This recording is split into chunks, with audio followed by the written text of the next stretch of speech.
کی کتاب کو نہیں جانتا، جو 4 آیتیں نہیں قرآن کی سیدھی طرح پڑھ سکتا، ان کو پیر کامل بنایا ہوا ہے اپنا ہم لوگوں نے۔ اب ایک نقشہ ہے کہ جب جہنم میں گر رہے ہوں گے، یا تو وہ بندہ راضی ہے اپنی اس بے ہدایتی کی زندگی کے اوپر، تبھی وہ کبھی اپنی اصلاح نہیں چاہے گا، یا انسان کچھ برائیوں کو، کچھ گناہوں کو ذہناً قلباً قبول کر چکا ہے کہ بس اب یہ ہے، زندگی میں نہیں نکلتے تو نہ نکلے، پھر یہ نہیں کہ جو حق آ گیا ہے سامنے اب اس میں تو مجھے قربانی دینی پڑ رہی ہے، اس میں تو گناہوں کو چھوڑنا پڑ رہا ہے۔ گناہوں کو چھوڑنا بھی قربانی ہے۔ تو یہ 3 جرائم ہیں جن کو جنگ کہا گیا اللہ رسول کے ساتھ۔ اللہ تعالیٰ قرآن مجید میں سب سے بڑا ظالم جس کو کہتے ہیں وہ کون ہے؟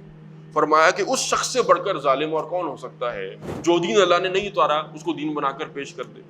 جو باتیں نبی صلی اللہ علیہ وسلم نے کبھی نہ سکھائیں نہ کرنے کا حکم دیا ان کو انسان دین بنا دے۔ آج کوئی نہیں آ رہا ہماری مدد کے لیے، کوئی نہیں آ رہا ہمیں بچانے کے لیے، جن سے ہمیں امیدیں تھیں، آرزویں تھیں کہ یہ ہمیں بچا لیں گے۔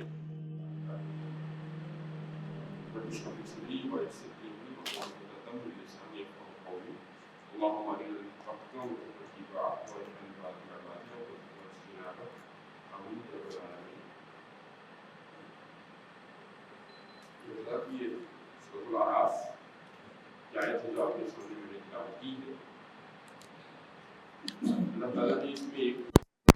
منظر ہے جو دکھایا ہے قیامت کے دن کا، میدان حشر کا، اور کچھ لوگوں کی جو دل کی کیفیات ہیں ان کو واضح کیا ہے، بیان کیا ہے۔ اور ظاہر ہے کہ مقصد اس کا یہی ہوتا ہے قرآن مجید میں جب بھی اس طرح کے مقامات آئیں کہ ہر انسان ان آیتوں کے آئینے میں اپنے آپ کو دیکھنے کی کوشش کرے کہ میں کہاں پر کھڑا ہوں، میں کہاں پر ہوں، کیا وہ جن باتوں پر تنبیہ ہو رہی ہے، جن کیفیتوں پر تنبیہ ہو رہی ہے، کیا میں انہی لوگوں میں سے تو نہیں ہوں کہ جن کو اس دن وہ ڈانٹ سنائی جائے گی، یا جن اعمال کے اوپر ان کو وہ ڈانٹ سنائی جا رہی ہے کیا میری زندگی میں بھی وہ اعمال تو نہیں ہیں؟ اگر ہے تو فوری ضرورت ہے پھر انسان کی اپنی اصلاح کی طرف آئے، اور اگر کوئی انسان ماننا ہی نہ چاہتا ہو کہ میرے اندر کوئی عیب ہے، کوئی کمی ہے، کوئی کوتاہی ہے، تو اس نے وہ پہلا ہی دروازہ اپنے اوپر بند کر لیا ہدایت کا۔ ہدایت کی پہلی شرط ہے طلب ہدایت، کہ انسان کے اندر یہ خواہش ہو کہ اللہ میرا رب مجھے راستہ دکھائے، اور جو حق میرے سامنے آئے پھر میں اس کے مطابق زندگی گزاروں، اپنی زندگی میں جو جو تبدیلیاں ضروری ہیں وہ لے کر آؤں۔ اگر کوئی سوچ کر بیٹھا ہے کہ میں جہاں پر ہوں بس میں وہیں پر خوش ہوں، وہ کسی بھی وجہ سے ہو سکتا ہے، یا تو وہ بندہ راضی ہے اپنی اس بے ہدایتی کی زندگی کے اوپر، تبھی وہ کبھی اپنی اصلاح نہیں چاہے گا، یا انسان کچھ برائیوں کو، کچھ گناہوں کو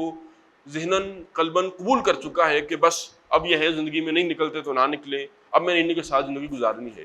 تب انسان کی اصلاح نہیں ہوگی۔ تو بہرحال ہر صورت میں پہلی شرط ہدایت کی ہے، طلب ہو انسان کے اندر،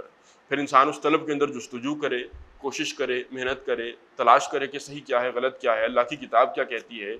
ہمارے نبی صلی اللہ علیہ وسلم نے کیا زندگی ہمیں سکھائی ہے، کن چیزوں سے روکا ہے، کیا راستے ہمیں دیے ہیں۔ اب جب وہ حق سامنے آئے پھر اس کا تقاضا کیا ہے؟ اگر تو دل میں انسان کے دل صاف تھا، دل میں خلوص ہے، تو انسان کے سامنے پھر جو حق آئے گا انسان اس پر عمل کرے گا۔ پھر یہ نہیں کہ جو حق آ گیا ہے سامنے اب اس میں تو مجھے قربانی دینی پڑ رہی ہے، اس میں تو گناہوں کو چھوڑنا پڑ رہا ہے۔ گناہوں کو چھوڑنا بھی قربانی ہے جن کی عادتیں لگ چکی ہوں، اور جن فرائض کو پورا کرنے کی عادت نہیں ہے، چھوڑنے کی عادت ہے، ان کو پورا کرنا وہ بھی ظاہر ہے کہ اپنے ہاں ایک قربانی ہے، نفس کی قربانی ہے۔ ہر حال کے اندر انسان پھر کسی بھی قربانی کو دینے کے لیے تیار ہو کہ میں نے اپنے رب کے دیے راستے پر چلنا ہے،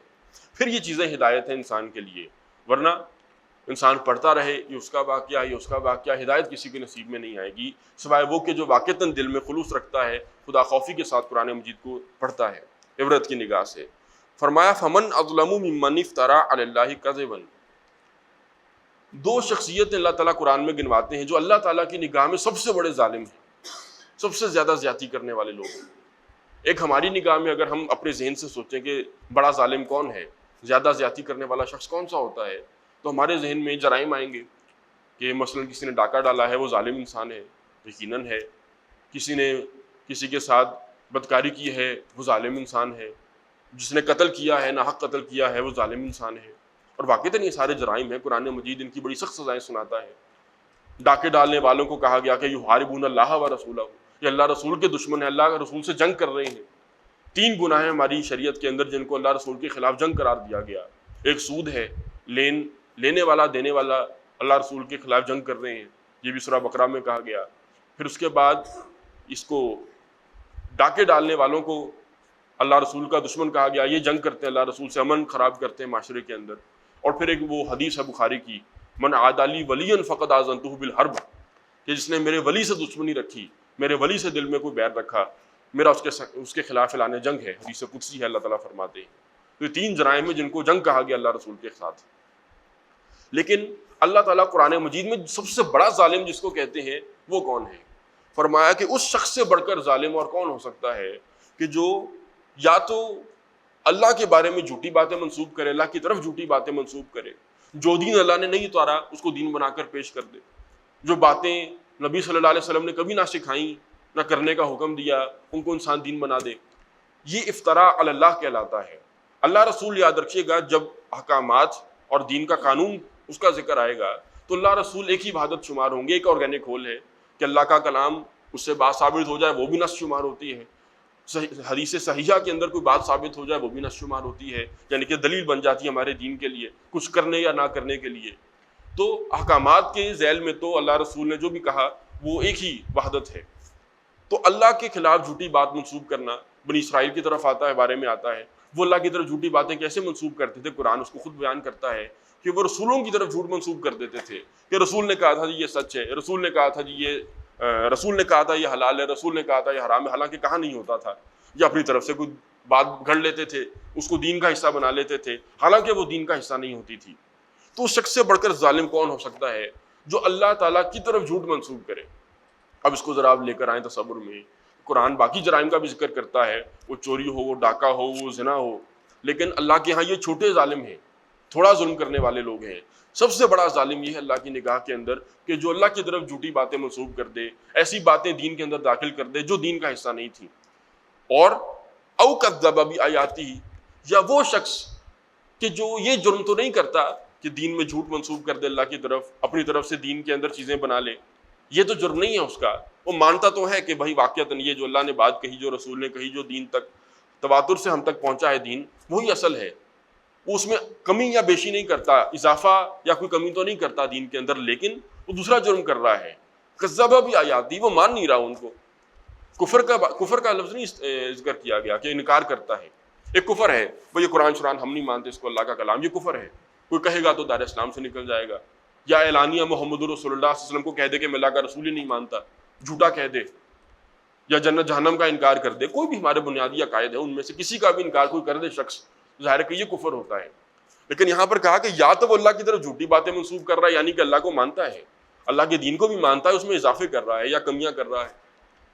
آج دونوں طرح کے لوگ آپ کو ملیں گے، جو ہمارے دین کے مسلمات ان کی نفی کر دیتے ہیں ہی نہیں جی اسلام میں، تصور ہی کوئی نہیں ہے چیزوں کا، یا وہ چیزیں جن کا تصور ہی نہیں تھا ان کو داخل کر دیا دین کے اندر. یا تو یہ سب سے بڑے ظالم ہیں، او کذب بآیاتہ، یا وہ بندہ کہ جو ہماری آیتوں کی تکذیب کرتا ہے، جھٹلاتا ہے. جھٹلانا کیا ہوتا ہے؟ تکذیب اگر زبان سے ہوگی یہ کفر بن جائے گی، تکذیب اگر اعمال سے ہوگی یہ ہے جو قرآن ذکر کرتا ہے بار بار، عملاً مانتے نہیں ہیں ان کو. تو سب سے بڑے ظالم یہ ہیں قرآن کی نگاہ میں، اللہ کی نگاہ میں، جو یا تو اللہ کی دین کے اندر کمی بیشی کرتے ہیں، جھوٹ منسوب کرتے ہیں دین کی طرف، اللہ کی طرف، یا پھر حق تو مانتے ہیں کہ یہی ہے لیکن عمل اس کے مطابق نہیں کرتے. یہ سب سے بڑے ظالم ہیں. اولئک ینالہم نصیبہم من الکتاب، یہ وہ لوگ ہیں کہ ان کا حصہ پہنچ چکا ہے کتاب میں سے. اللہ نے تو ہدایت مقرر کی تھی ان کے لیے، اللہ تعالیٰ نے ان کو محروم نہیں چھوڑا تھا، رسول بھی ان کے پاس آئے، ہدایت بھی ان تک پہنچی، انہوں نے اپنی مرضی سے اس کو اختیار نہیں کیا. حتی اذا جاءتہم رسلنا یتوفونہم، یہاں تک کہ زندگی ساری اپنی ضائع کر لی انہوں نے، زندگی کی مدت جو تھی انہوں نے ساری گزار لی، اور پھر ہمارے فرشتے آ گئے ان کی روح قبض کرنے کے لیے، ان کو ہمارے پاس لانے کے لیے. پھر جب وہ فرشتے آتے ہیں ایسے لوگوں کے پاس کہ جنہوں نے ساری زندگی اللہ کی کتاب سے، اللہ کے دین سے غفلت کے اندر گزاری ہوتی ہے. اب قرآن مختلف مقامات پہ ذکر کرتا ہے کہ جو اہل ایمان ہیں ان کی روح قبض کرنے فرشتے آتے ہیں تو کیا گفتگو کرتے ہیں، کیا کہتے ہیں، کیسے تھپکیاں دیتے ہیں، تسلیاں دیتے ہیں، دعائیں دیتے ہیں بلکہ آگے بڑھ کر. اور جو اللہ رسول کے باغی تھے، جنہوں نے دین پر عمل نہیں کیا بلکہ الٹا اللہ کے احکامات کے خلاف ساری چلتے ہوئے زندگی گزار دی، ان کو جب فرشتے روح قبض کرتے ہیں تو کیسے کرتے ہیں؟ کہیں کہا گیا کہ وہ ان کو تھپڑ مارتے ہیں، تھپڑ مارتے مارتے ان کی روح نکالتے ہیں. یہاں پر کہا گیا کہ وہ کہتے کیا ہیں؟ وہ فرشتے پہلی بات ان سے یہ کرتے ہیں، قالو، فرشتے جب ایسے ظالموں کی روح نکالنے آتے ہیں تو کہتے ہیں کہ اینا ما کنتم تدعون من دون اللہ، کہاں ہیں وہ ہستیاں جن کے بارے میں آپ کو یہ امید تھی، جن کو تم پکارا کرتے تھے اللہ کو چھوڑ کر، تدعون من دون اللہ، جن سے دعا کرتے تھے تم اللہ کو چھوڑ کر، کہاں ہیں وہ آج ساری ہستیاں؟ قالوا ضلوا عنا، وہ کہیں گے، یعنی فرشتے تو کہیں گے آج ہم پکڑ رہے ہیں تمہیں. اور ظاہر ہے کہ جیسی انسان کی موت آتی ہے، یہ بالکل واضح بات ہے قرآن سے اور حدیث سے کہ انما القبر روضۃ من ریاض الجنہ او حفرۃ من حفر النار، بڑی مشہور حدیث ہے کتاب الرقاق کی، کہ انسان کی قبر یا تو جنت کے باغوں میں سے ایک باغیچہ بن جائے گی یا جہنم کے گڑھوں میں سے گڑھا بن جائے گی. وہ ہے کہ انسان کی موت کے بعد ہی جو اس کے ساتھ ہونا ہے آخرت میں، اس کے آثار شروع ہو جاتے ہیں.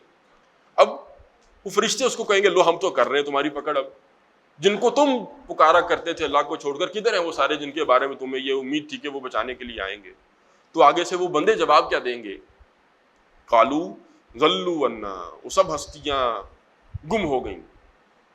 ضلوا عنا، سب گم ہو گئے، سب کھو گئے ہم سے. آج کوئی نہیں آ رہا ہماری مدد کے لیے، کوئی نہیں آ رہا ہمیں بچانے کے لیے، جن سے ہمیں امیدیں تھیں، آرزویں تھیں کہ یہ ہمیں بچا لیں گے. ضلوا عنا، سب کھو گئے، گم ہو گئے.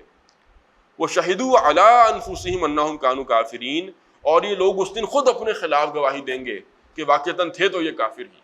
اوپر سے انہوں نے القابات لگائے ہوئے تھے، لیبلز لگائے ہوئے تھے دین کے، لیکن واقعتاً حقیقتاً دل کے وہ انکاری تھے، واقعتاً وہ کافر تھے. پھر اللہ حکم دے گا قالت خلو فی امم قد خلت من قبلکم، اللہ حکم دے گا کہ اب تم بھی داخل ہو جاؤ اسی جہنم کے اندر، انہی امتوں کے ساتھ جو تم سے پہلے وہاں پر گری ہیں. یعنی کہ وہی جہنم جہاں پر یہی اعمال کرنے والے پہلے لوگ پہنچے ہیں، تم نے بھی وہی کچھ کیا، تم بھی اسی جہنم کے اندر پہنچو گے. اب داخل ہو جاؤ اس جہنم کے اندر جہاں پر تم سے پچھلی امتیں گئی ہیں. من الجن والانس فی النار، جنوں میں سے بھی جنہوں نے یہ کام کیے وہ یہیں پر گرے، انسانوں میں سے بھی جنہوں نے یہ اعمال کیے وہ یہیں گرے. اب ایک نقشہ ہے کہ جب جہنم میں گر رہے ہوں گے تو وہاں پر وہ جو گرنے والے ہیں، جو ظاہر ہے کہ جس کا حساب جو دنیا میں پہلے آیا ہے اس کا حساب پہلے ہو جائے گا اور جو بعد میں اس کا بعد میں ہو جائے گا. اب کچھ لوگ پہلے سے جہنم کے اندر ہوں گے اور کچھ ہیں جو اوپر سے گرائے جائیں گے، پھر یہ سارے جہنم میں پھر اور لوگ گرائے جائیں گے، پھر اور لوگ، وہ تہہ بنتی چلی جائے گی. اب اس کا نقشہ اللہ تعالیٰ پیش کر رہے ہیں، بڑا عجیب نقشہ ہے کہ کلما دخلت امت لعنت اختہا،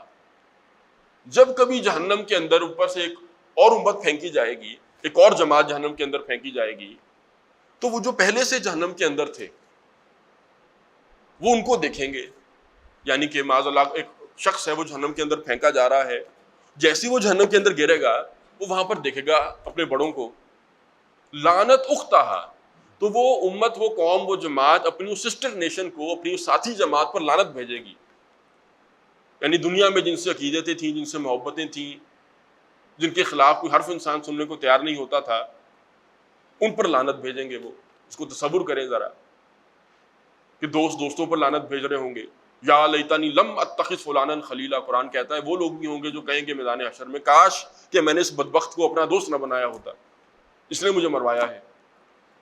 مفسرین لکھتے ہیں کوئی دوست کو لعنت کر رہا ہوگا، لعنت بھیج رہا ہوگا، کوئی بیٹا باپ پر لعنت بھیج رہا ہوگا، کوئی اپنے بڑوں کے اوپر لعنت بھیج رہا ہوگا. تو وہ اپنی سسٹر نیشن کے اوپر، اپنے ساتھی امت تھی اس کے اوپر لعنت بھیجیں گے. اس لیے کہا کہ وہ ان کے جیسے اعمال اور ان کے جیسے نظریات رکھنے والے تھے. تو دیکھیں گے یہ ہمارے سے پہلے جہنم میں پڑے ہیں، ہم سمجھتے تھے کہ یہ پتہ نہیں کہاں پر پہنچے ہوئے ہوں گے، یہ ہمیں بچائیں گے، یہ تو پہلے سے جہنم میں، تو لعنت بھیجیں گے ان کے اوپر، لعنت وہ تمہارے پہ اللہ کی. حتی اذا ادارکوا فیہا جمیعا، یہاں تک کہ جب وہ ایک کے بعد ایک سارے جہنم کے اندر گر چکے ہوں گے، تہیں لگ چکی ہوں گی جہنم کے اندر ان سارے لوگوں کی. قالت اخراہم لاولاہم، تو وہ جو بعد میں گرنے والے تھے، وہ جو پہلے سے جہنم کے اندر پڑے ہوئے ہوں گے، وہ ان کی طرف رخ کر کے کہیں گے، ان کے بارے میں کہیں گے اللہ تعالیٰ سے کہ ربنا ہؤلاء اضلونا، اے رب ہمارے یہ وہ بدبخت لوگ ہیں کہ جنہوں نے ہمیں بھی گمراہ کیا، ہم تو ان کے پیچھے چلتے رہے، ان کے راستوں کو ہم نے اختیار کیا، ان کے عقیدوں کو ہم نے اختیار کیا، ہم آنکھیں بند کر کے چلتے رہے کہ یہی ہماری جو ہے وہ بیڑا پار کروائیں گے. تو یہ تو خود جہنم میں انہوں نے ہمیں کیا بچانا تھا. اضلونا، پروردگار ہؤلاء اضلونا، یا اللہ یہ وہ لوگ جنہوں نے ہمیں گمراہ کیا تھا، ان کی وجہ سے ہم گمراہ ہوئے، ان کی وجہ سے ہم نے تیرے دین کو چھوڑ دیا. فاتہم عذابا ضعفا من النار، اے رب کیونکہ ہم ان کی وجہ سے گمراہ ہوئے تھے، ان کو تو دگنا عذاب دے جہنم کی آگ کا، ملے گا تو ہمیں بھی اب، لیکن ان کو تو دوہرا عذاب دے، دگنا عذاب دے جہنم کے عذاب میں سے، کیونکہ ان کی وجہ سے ہم گمراہ ہوئے تھے۔ اس پر پھر اللہ تعالیٰ جواب دیں گے قال لکل ضعف ولکن لا تعلمون، اللہ کہیں گے نہیں بھائی، ان کے لیے دگنا نہیں ہے، صرف تم سب کے لیے دگنا عذاب ہی ہے، لیکن تم جانتے نہیں ہو۔ کیا مطلب ہے اس بات کا، اس کو سمجھیے گا۔ سب کے لیے لکل ضعف کیوں ہے، سب کے لیے دگنا عذاب کیوں ہے؟ یہ گمراہ تھے، انہوں نے تمہیں، تم ان کے پیچھے چل کے گمراہ ہوئے، تمہارے بعد والے تمہارے پیچھے چل کے گمراہ ہوئے، تو تم بھی کسی کی وجہ سے گمراہ ہو رہے ہو، تو تم بھی سبب بھی بنے ہو بعد میں کسی کو گمراہ کرنے کے لیے، تمہارے بعد والے اگلوں کو گمراہ کرنے کا سبب بنے ہیں۔ تو سب کے لیے دگنا عذاب ہے، لکل ضعف، سب کے لیے دوہرا عذاب ہوگا جہنم کے عذاب میں سے، لیکن تمہیں علم نہیں ہے اس بات کا۔ وقالت اولاہم لیخراہم، اور جب وہ بڑے سنیں گے جہنم کے اندر جو پہلے سے پڑے ہوئے تھے کہ ہمارے بعد والے، ہمارے چھوٹے آ کر ہم پر لعنتیں بھیج رہے ہیں، الٹا ہمارے لیے بددعائیں کر رہے ہیں کہ اللہ ان کو تو دگنا عذاب دے، ہم ان کی وجہ سے گمراہ ہوئے ہیں، تو وہ کہیں گے، پھر وہ جو پہلے سے جہنم میں پڑے تھے وہ بعد میں آنے والوں سے کہیں گے وقالت اولاہم لاخراہم فما کان لکم علینا من فضل، وہ کہیں گے واہ بھائی واہ، ہمارے لیے دگنا عذاب کیوں ہے، ہمارے لیے تم کہتے ہو کہ دگنا عذاب ہونا چاہیے،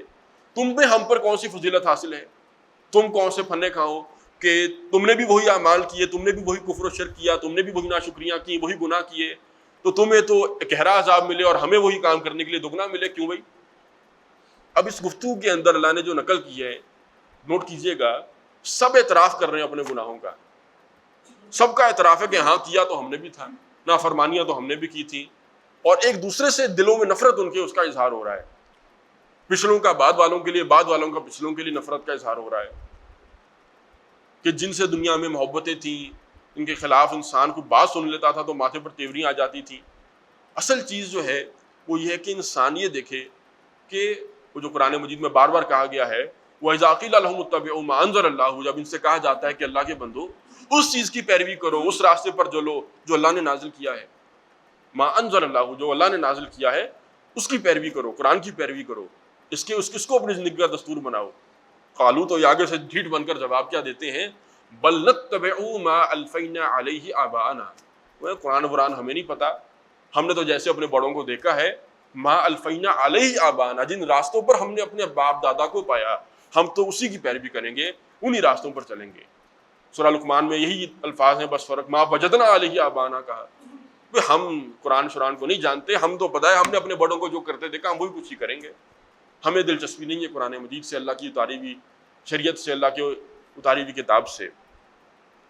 وقالت اولاہم لیخراہم، تو جو پہلے سے جہنم میں پڑے تھے وہ بعد والوں سے کہیں گے کہ ہم پر کیوں لعنتیں بھیجتے ہو، فما کان لکم علینا من فضل، تمہیں ہم پر کون سی فضیلت حاصل ہے، کوئی فضیلت تمہیں ہم پر حاصل نہیں ہے، فذوقوا العذاب بما کنتم تکسبون، پس چکھو اب اس عذاب کو بسبب اس کفر کے جو تم، بما کنتم تکسبون، بسبب ان اعمال کے جو تم کماتے رہے تھے، یہ تم نے اپنی کمائی ہے جو تم نے بھگتنی ہے، تم الزام دے رہے ہو ہمیں، حالانکہ ہم نے کوئی گریبان تو نہیں پکڑ لیا تھا تمہارا کہ کرنی ہے تم نے یہ ساری برائیاں، وہ ساری خرافات جو ہم نے کی تھی تم نے بھی کرنی ہے، وہ کفر و شرک اور بدعتیں ساری جو ہم نے کی تھی تم نے بھی کرنی ہے، تم اپنے اعمال کو بھگت رہے ہو، ہم نے اپنے اعمال کو بھگتنا ہے، تو ہم پر اب الزام نہ لگاؤ، ہم پر لعنتیں نہ بھیجو، ہم نے اپنی بھگتنی ہے، تم نے اپنی بھگتنی ہے۔ اللہ تعالیٰ ان واقعات سے، اور یہ حقیقتیں ہیں، یہ ہونا ہے کل کو، اس سے کوئی افسانہ سمجھ لے جیسے مشرکین عرب نے سمجھ لیا تھا، اساطیر الاولین ہے جی، پچھلوں کی داستانیں ہیں، کیا کریں اب، وہ کچھ پچھلوں کی ہیں، یہ اگلوں کی سمجھ لیں گے، یا انسان مانے کہ اللہ کا کلام ہی، یہ ہونی ہے کل کو، سارا کچھ ہونا ہے، جہنم کے اندر یہ گفتگو ہونی ہے۔ اللہم اجرنا من النار، اللہ تعالیٰ جہنم کے عذاب سے محفوظ فرمائے اور ان آیتوں سے عبرت لینے کی توفیق عطا فرمائے کہ انسان اپنا رہبر، اپنا امام ان لوگوں کو بنائے کہ جو واقعتاً، جس کو علماء آسان لفظوں میں کہتے ہیں کہ انسان ہوش و حواس کے ساتھ فیصلہ کرے کہ میں نے اپنا دین کس سے لینا ہے، جو خود ہی بھٹکا ہوا ہے اللہ کے راہ سے، جو خود ہی اللہ کی کتاب کو نہیں جانتا، جو 4 آیتیں نہیں قرآن کی سیدھی طرح پڑھ سکتا، ان کو پیر کامل بنایا ہوا ہے اپنا ہم لوگوں نے۔ پڑھے لکھے لوگ آپ کو ہمارے معاشرے میں ملیں گے، ایلیٹ کلاس کے لوگ، ان لوگوں کے پاس جاتے ہیں دعائیں کروانے کے لیے کہ جو دیکھ کر فاتحہ بھی سیدھی نہیں پڑھ سکتے تجوید کی غلطیوں کے بغیر، لانے جلی کے بغیر، تو انسان دیکھے کہ میں اپنا دین کس سے لے رہا ہوں۔ اللہ تعالیٰ دین کا صحیح فہم حاصل کرنے کی توفیق عطا فرمائے، قرآن مجید سے نصیحت حاصل کرنے والا بنائے۔ بارک اللہ لی و لکم فی القرآن العظیم ونفعنی و ایاکم بالآیات و ذکر الحکیم۔